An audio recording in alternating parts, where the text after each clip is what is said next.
She used high-tech methods to bury herself alive. A laser from the machine gently scanned her body.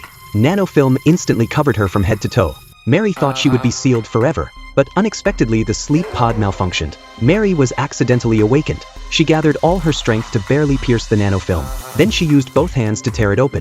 Finally, she freed her whole body from the film. Mary found her body was pierced with various needles. She also wore a device on her head like a consciousness extractor. After removing these things, Mary groped around and shouted for help loudly.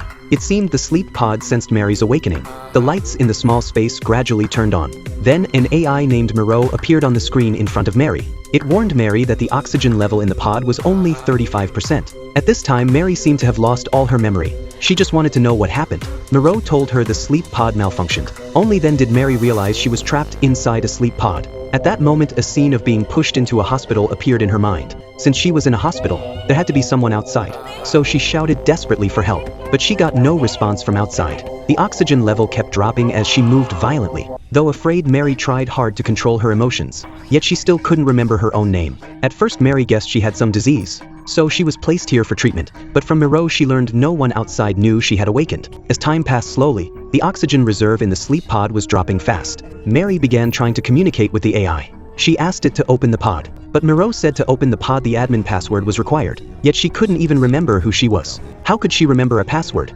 Mary tried other ways. Then she used the AI system to call the police. Mary told them her situation. She also found the sleep pod's brand and serial number inside. She gave this information to the police. Mary hoped they could find her location based on it. But after police communicated with the manufacturer claimed the device had been destroyed 3 years ago. The police sent people to meet the manufacturer. They also tried to get the admin password for the device. But the communication suddenly broke off. Despair filled Mary's heart. Meanwhile, the oxygen consumption in the pod increased sharply. To ease her emotions, Moreau extended a mechanical arm. It tried to inject Mary with a sedative. Luckily, Mary dodged in time.